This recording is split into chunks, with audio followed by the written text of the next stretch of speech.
Hi, Marsha Grace, your meditation mentor here. And today is a bit of a sad day in my family because a dearly beloved member of my daughter's family, her 75-pound golden lab, is going to be put down today. And so I'll be helping them out right after we speak.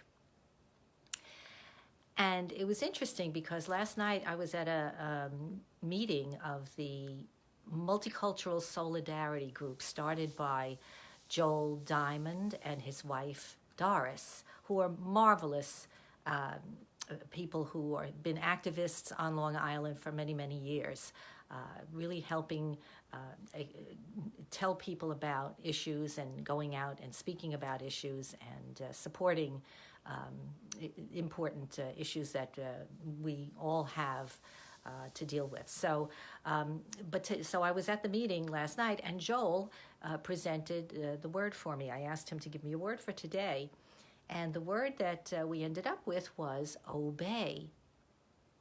And I said, wow, that's interesting.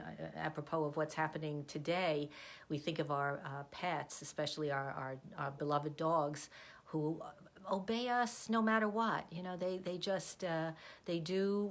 You know, if you want them to come, they come. If you say let's go outside, they go outside. Whatever you want them to do, because they love you, they do it. And so that's certainly one way we look at the word obey. I think I did say this is New Day, New Word. Maybe I didn't. And here we're talking about words that we use every day and how we might look at them in a different way. So another way to look at the word obey is the way Joel was speaking about it last night. And he said that we talk about obeying laws, right? We have laws, and we talk about obeying those laws. And so that's definitely something most people feel is an appropriate thing to do. There's a law and you obey it. However, and if you're an activist, you know exactly what I mean, that sometimes there are laws that have been on the books for years, many, many years perhaps, and they don't really represent who we are or what we need to do anymore. And so sometimes we need to go against those laws. So how do we know? How do we know what we need to obey and what we don't, what doesn't need to be obeyed, or what we need to kind of go against? So these are really incredibly challenging issues for us as we live together in this world.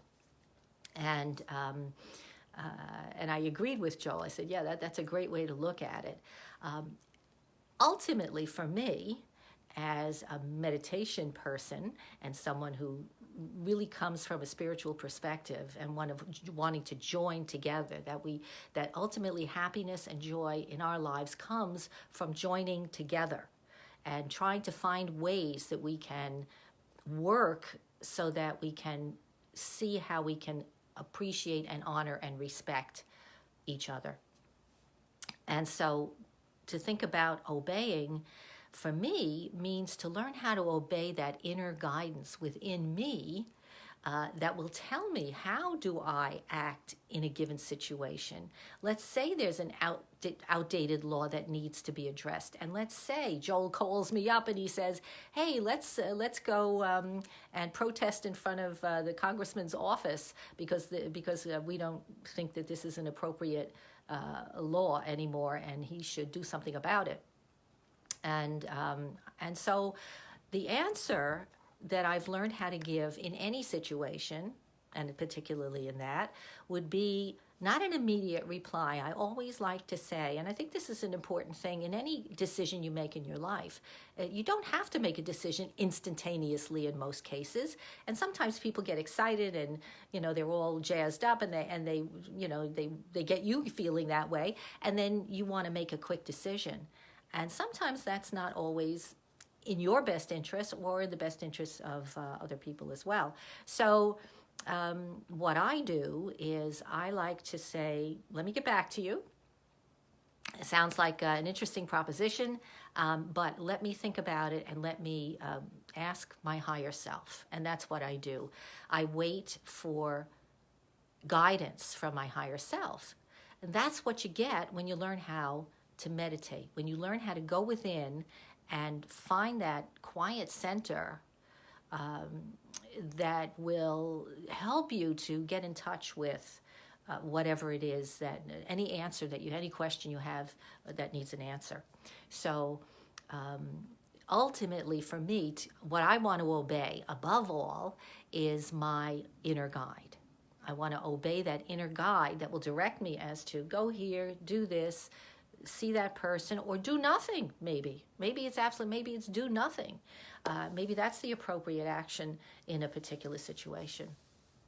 So I hope you will send a happy, loving thought my way from my family today, from my daughter and her 4 boys and her husband and me, because I dearly love this dog. It's just the most wonderful companion for those boys. And anytime I would walk into the house, that tail would start going and he'd thumping on the floor, and he'd just be like you could see, I swear he could smile. He looked like he could smile, and he was just always happy to see me and anybody really that came into the house. I'm sure if a Robert came in the house, he'd give him the same treatment. But please just send a little prayer for Kobe, that he makes a peaceful transition, and he will, with his loving family around him.